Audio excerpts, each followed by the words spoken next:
Coba deh ingat-ingat lagi, selama kita sekolah dulu, ikut pelajaran olahraga, apa sih yang benar-benar nempel sampai sekarang?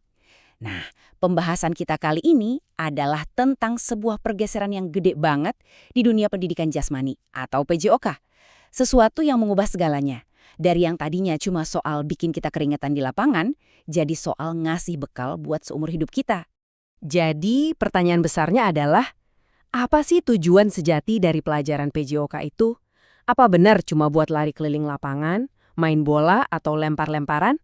Atau jangan-jangan ada sesuatu yang jauh lebih dalam yang mungkin selama ini kita semua lewatkan? Oke, pertama-tama kita lihat dulu yuk cara pandang yang lama.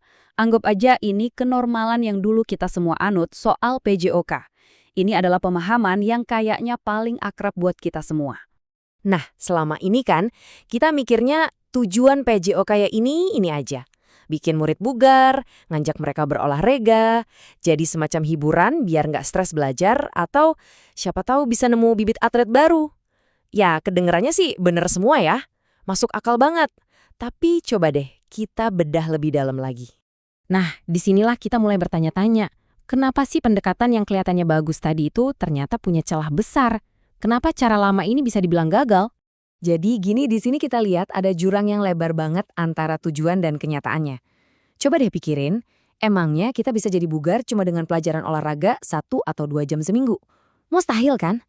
Cara pandang lama ini bukan cuma nggak realistis, tapi juga bikin peran guru jadi kayak instruktur fitness aja. Dan yang paling parah, ini sama sekali nggak mengajarkan kita gimana caranya biar bisa tetap bugar seumur hidup. Nah, kutipan ini ngena banget. Ini dia bedanya. Fokusnya itu bukan lagi membuat siswa bugar saat itu juga, tapi mendidik mereka biar mereka ngerti gimana caranya menjadi bugar.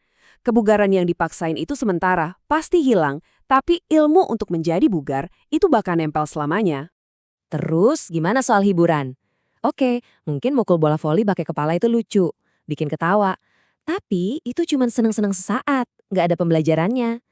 Nah, kegembiraan yang sejati atau yang kita sebut joyful learning itu datang dari proses. Dari yang tadinya nggak bisa servis, terus latihan, sampai akhirnya bisa. Rasa puas karena berhasil itulah yang bikin kita benar-benar menikmati permainannya. Oke, jadi kalau cara lama itu banyak masalahnya, terus solusinya apa dong? Jawabannya sederhana tapi mendalam, kita harus melihat PJOK sebagai sebuah proses belajar. Inilah inti dari paradigma baru. PJOK itu bukan lagi cuma sesi olahraga, tapi sebuah perjalanan belajar yang terarah.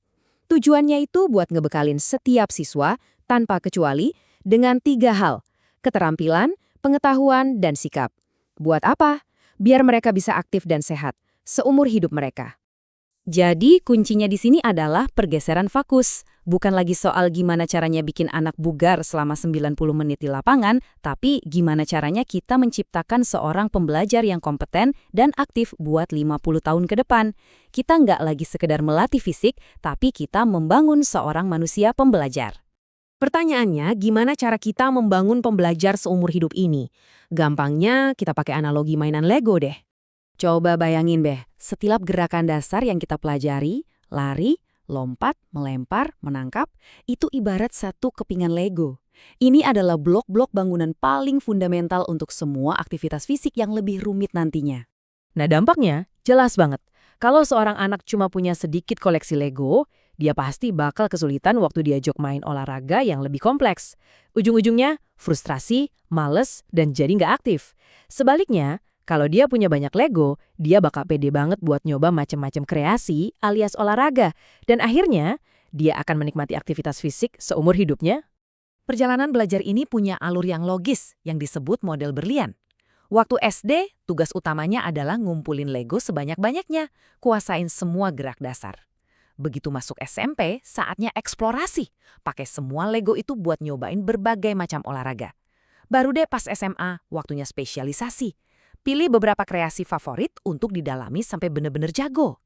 Tentunya, perubahan paradigma sebesar ini juga menuntut perubahan besar pada peran guru. Dari yang tadinya seperti sutradara, sekarang harus jadi fasilitator.